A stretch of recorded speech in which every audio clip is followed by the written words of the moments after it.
ಬಗ್ಗೆ ಪದೇ ಪದೇ ಉಡಾಫೆಯ ಮಾತುಗಳನ್ನಾಡ್ತಾ ಇದ್ದಾರೆ ಸಚಿವರು. ಯಾಕೆ ಈ ರೀತಿಯಾಗಿ ಮಾಡ್ತಾ ಇದ್ದಾರೆ ಅನ್ನುವಂತಹ ಪ್ರಶ್ನೆಗಳು ಕೂಡ ಉದ್ಭವ ಆಗ್ತಾ ಇದೆ. ಇದಕ್ಕೆ ವಿಪಕ್ಷ ನಾಯಕರು ಕೂಡ ಕೆರಳಿ ಕೆಂಡರಾಗಿದ್ದಾರೆ. ಪದೇ ಪದೇ ಉಡಾಫೆ ಮಾತುಗಳನ್ನ ಆಡ್ತಾ ಇದ್ದಾರೆ. ಅನ್ನದಾತರ ಬಗ್ಗೆ ಶಿವಾನಂದ ಪಾಟೀಲ್, ಅಂದು ರೈತರ ಆತ್ಮಹತ್ಯೆ ಬಗ್ಗೆ ಶಿವಾನಂದ ಪಾಟೀಲ್ ವ್ಯಂಗ್ಯವಾಡಿದ್ರು. ಬರಗಾಲದ ವೇಳೆಯೂ ಹೈದರಾಬಾದ್ನಲ್ಲಿ ದುಡ್ಡಿನ ಮಳೆ ಸುರಿದಿದ್ರು. ದುಡ್ಡಿನ ಮಳೆಯ ಮದುವೆಯಲ್ಲಿ ಭಾಗಿಯಾಗಿದ್ರು ಪಾಟೀಲ್. ಈಗ ಮತ್ತೆ ರೈತರ ಬಗ್ಗೆ ವಿವಾದಾತ್ಮಕ ಹೇಳಿಕೆಯನ್ನ ಕೊಟ್ಟಿದ್ದಾರೆ. ಪದೇ ಪದೇ ಬರಗಾಲ ಬರಲಿ ಅನ್ನೋದೇ ರೈತರ ಆಸೆ. ಬರಗಾಲ ಬಂದ್ರೆ ಸಾಲ ಮನ್ನಾ ಆಗುತ್ತೆ ಅಂತ ಅಂದ್ಕೊಳ್ತಾರೆ. ವಿರೋಧ ಹೆಚ್ಚಾಗ್ತಾ ಇದ್ದಂತೆ ಇದೀಗ ಸಚಿವ ಪಾಟೀಲ್ ಸಮಜಾಯಿಷಿ ಕೊಡುವಂತಹ ಕೆಲಸವನ್ನ ಕೂಡ ಮಾಡಿದ್ದಾರೆ. ಪದೇ ಪದೇ ಅನ್ನದಾತರ ಬಗ್ಗೆ ನಾಲಿಗೆ ಹರಿಬಿಡ್ತಾ ಇದ್ದಾರೆ ಸಚಿವರು. ಯಾವಾಗ ಈ ಒಂದು ವಿಚಾರಕ್ಕೆ ಸಂಬಂಧಪಟ್ಟಂತೆ ಆಕ್ರೋಶಗಳು, ಕೃಷ್ಣಾ ನದಿ ನೀರು ಪುಕ್ಕಟ್ಟದ, ಕರೆಂಟು ಪುಕ್ಕಟ್ಟದೆ, ಮತ್ತು ಬಹಳಷ್ಟು ಮುಖ್ಯಮಂತ್ರಿಗಳು ಬೀಜಾನು ಕೊಟ್ಟರು, ಗೊಬ್ಬರನೂ ಕೊಟ್ಟರು. ಇನ್ನು ರೈತರಿಗೆ ಏನಪ್ಪ ಅಂತಂದ್ರೆ ಒಂದೇ ಆಸೆ ಇರ್ತದೆ, ಮಗನ ಮ್ಯಾಗ ಬರಗಾಲ ಬೀಳಲಿ ಅಂತೇಳಿ. ಯಾಕಂದ್ರೆ ಅದು ಸಾಲ ಮನ್ನಾ ಆಗ್ತದೆ. ಹಂಗೆ ಬಯಸ್ಬಾರ್ದು. ಅದ್ರಾಗೇನು ನೀವು ಬ್ಯಾಡ ಅಂದ್ರೆ 3-4 ವರ್ಷಕ್ಕೆ ಒಂದು ಸಾರ್ತಿ ಬಂದೇ ಬರ್ತದೆ.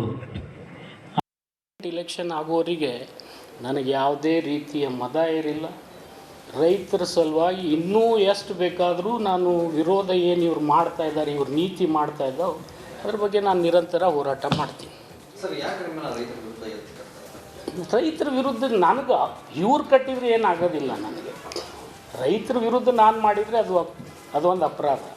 ರೈತರ ಹಿತ ಆಗಬೇಕಂತ ಇವತ್ತು ನಾವು ಈ ಎಲ್ಲ ಕೆಲಸಗಳನ್ನು ನಾವು ಮಾಡ್ತಾಯಿದ್ದೀವಿ. ಅವರಿಗೆ ಸಹಿಸ್ಲಿಕ್ಕೆ ಆಗ್ತಾಯಿಲ್ಲ.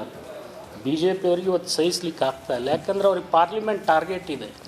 ಪಾರ್ಲಿಮೆಂಟ್ನಲ್ಲಿ ಇವರೆಲ್ಲ 28 ಗೆಲ್ತೀವಿ ಅಂತ ಹೇಳ್ಕೋತ ಹೊಂಟಾರೆ. ಗೆಲ್ಲಿಲ್ಲಪ್ಪ ಅಂದರೆ ಇವ್ರನ್ನ ಕುರ್ಚಿ ಕೂಡ ತೆಗಿತಾನೆ ಮೋದಿ. ಅದೇ ಕಾರಣ 100%, ಬೇರೆ ಏನೂ ಇಲ್ಲ. ನನಗೆ ರೈತರ ಬಗ್ಗೆ ಕಾಳಜಿ ಇರಲಿಲ್ಲ ಅಂದರೆ ಇವತ್ತು ಇಡೀ ಹಾವೇರಿ ಜಿಲ್ಲೆಯಲ್ಲಿ ಮಿಡ್ ಟರ್ಮ್ ಕ್ರಾಪ್ ಇನ್ಶೂರೆನ್ಸು 126 ಕೋಟಿ ಕೊಡಿಸಿದ್ದೀನಿ ನಾನು. ಯಾವ ಜಿಲ್ಲೆಯಲ್ಲಿ ಕೊಟ್ಟಿದ್ದಾರೆ ಹೇಳಿ? ನಿಮ್ಮ ಬಿಜಾಪುರದಲ್ಲಿ ಕೊಟ್ಟಿದ್ದಾರೆ. ರೈತರ ಬಗ್ಗೆ ಕಾಳಜಿ ಇದ್ದಲ್ಲೇ ಮಾಡ್ತಾಯಿದ್ದೀವಿ ಆ ಪ್ರಯತ್ನ. ಮತ್ತು ರೈತರಿಗೊಂದು ಯೋಗ್ಯ ಬೆಲೆ ಸಿಗಬೇಕಂದ್ರೆ, ಈಗ ಟಮಾಟಿಗೆ 200 ರೂಪಾಯಿ ಬಂದರೆ ಇಡೀ ಟಮಾಟಿಗಳನ್ನೇ ಎಲ್ಲರೂ ಸರ್ಕಾರಕ್ಕೆ ಇಟ್ಕೊಂಡು ಉತ್ತರ ಪ್ರದೇಶದಲ್ಲಿ ಫ್ರೀ ಮಾಡಿಸಿದ್ರು. ಕರ್ನಾಟಕದ ಇದೇ ಕೋಲಾರದ ರೈತರು ಉತ್ತರ ಪ್ರದೇಶಕ್ಕೆ ಹೋಯ್ದರೆ ಅದನ್ನು ಸೀಸ್ ಮಾಡಿ ಎಸೆನ್ಷಿಯಲ್ ಕಮಾಡಿಟಿ ಅಂಥೇಳಿ 80 ರೂಪಾಯಿ 90 ರೂಪಾಯಿ ಕೊಟ್ಟರು. ಇಲ್ಲಿ 200 ರೂಪಾಯಿ ಖರೀದಿ ಮಾಡಿದರು. ಅಲ್ಲಿ ಹೋಗಿ ಅಷ್ಟು ಕೊಟ್ಟು ಬಂದರು. ಅವಾಗ ಏನು ಮಾಡಿದ್ರು ಇವರೆಲ್ಲರೂ?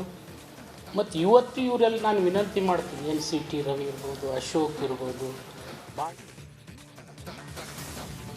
ಸಚಿವ ಶಿವಾನಂದ ಪಾಟೀಲ್ ಹೇಳಿಕೆಗೆ ಇದೀಗ ವಿರೋಧ ಪಕ್ಷಗಳು ಕೆರಳಿ ಕೆಂಡವಾಗಿದ್ದಾವೆ. ರೈತರ ವಿರುದ್ಧ ಮಾತನಾಡ್ತಾ ಇದ್ದಾರೆ, ಪದೇ ಪದೇ ಉಡಾಫೆ ಮಾತುಗಳನ್ನು ಆಡ್ತಾ ಇದ್ದಾರೆ ಅಂತ ಹೇಳಿ ಬಿಜೆಪಿ ನಾಯಕರು ಆಕ್ರೋಶವನ್ನು ವ್ಯಕ್ತಪಡಿಸಿದ್ದಾರೆ.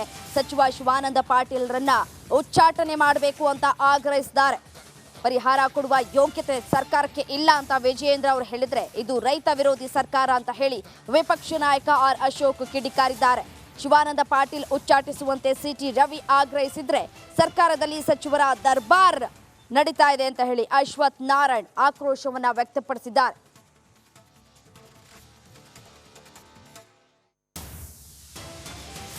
ಸಚಿವ ಶಿವಾನಂದ ಪಾಟೀಲ್ ಆಡ್ತಾ ಇರುವಂತಹ ಮಾತುಗಳು, ರೈತರ ಬಗ್ಗೆ ನಾಲಿಗೆ ಹರಿಬಿಡ್ತಾ ಇರುವಂತಹ ವಿಚಾರಕ್ಕೆ ಸಂಬಂಧಪಟ್ಟಂತೆ, ರೈತರ ವಿರುದ್ಧ ಉಡಾಫೆ ಮಾತುಗಳನ್ನು ಆಡ್ತಾ ಇರುವಂತಹ ವಿಚಾರಕ್ಕೆ ಸಂಬಂಧಪಟ್ಟಂತೆ ಬಿಜೆಪಿ ನಾಯಕರು ಆಕ್ರೋಶಗೊಂಡಿದ್ದಾರೆ. ಸಚಿವ ಶಿವಾನಂದ ಪಾಟೀಲ್ರನ್ನ ಉಚ್ಚಾಟನೆ ಮಾಡಬೇಕು ಅಂತ ಹೇಳಿ ಆಗ್ರಹಿಸಲಾಗ್ತಾ ಇದೆ.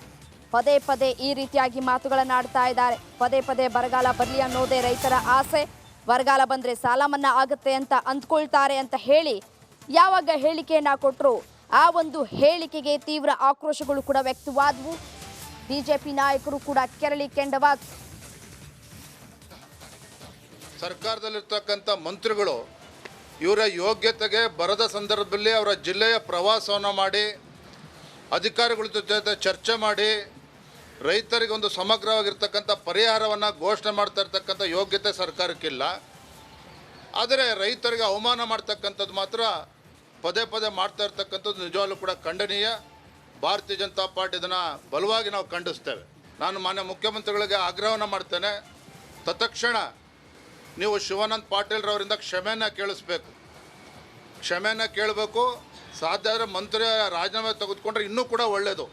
ಮತ್ತೆ ಮತ್ತೆ ರೈತರಿಗೆ ಅವಮಾನ ಮಾಡ್ತಕ್ಕಂಥದ್ದು ಯಾರಿಗೂ ಕೂಡ ಶೋಭೆ ತರ್ತಕ್ಕಂಥದ್ದು. ಕಾಂಗ್ರೆಸ್ ಸರ್ಕಾರ ಅವ್ರಿಗೆ ಅಹಂಕಾರ, ಕೊಬ್ಬು ಏನೇನಿದೆಯೋ ಎಲ್ಲ ಜಾಸ್ತಿ ಆಗ್ಬಿಟ್ಟಿದೆ. 135 ಸೀಟ್ ಗೆದ್ದುಬಿಟ್ಟಿದ್ದೀರಿ, ನಮ್ಮನ್ನು ಯಾರೇನು ಮಾಡ್ತಾರೆ ಅಂತೇಳಿ ರೈತರ ಬಗ್ಗೆ ವಿಶೇಷವಾಗಿ ಒಂದು ಕೆಟ್ಟ ಪದಗಳನ್ನು ಬಳಸುವಂಥ ಒಂದು ಪ್ರವೃತ್ತಿಯನ್ನು ಮಾಡ್ತಾ ಇದ್ದಾರೆ.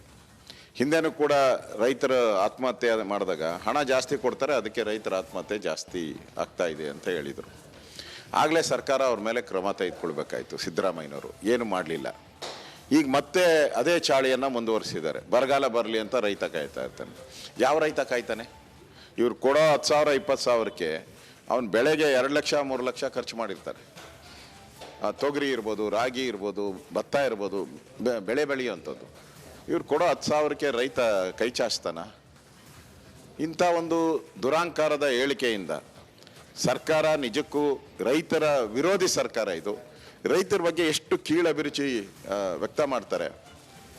ಇದು ಕೂಡಲೇ ಎಲ್ಲ ರೈತ ಸಂಘಟನೆಗಳು ಮೊದಲನೇ ಬಾರಿ ಅಲ್ಲ, 2ನೇ ಬಾರಿ ಇದೇ ಥರ ವ್ಯಕ್ತ ಮಾಡ್ತಾ ಇದೆ. ತರಿಸ್ತಾ ಇರ್ತಾನೆ.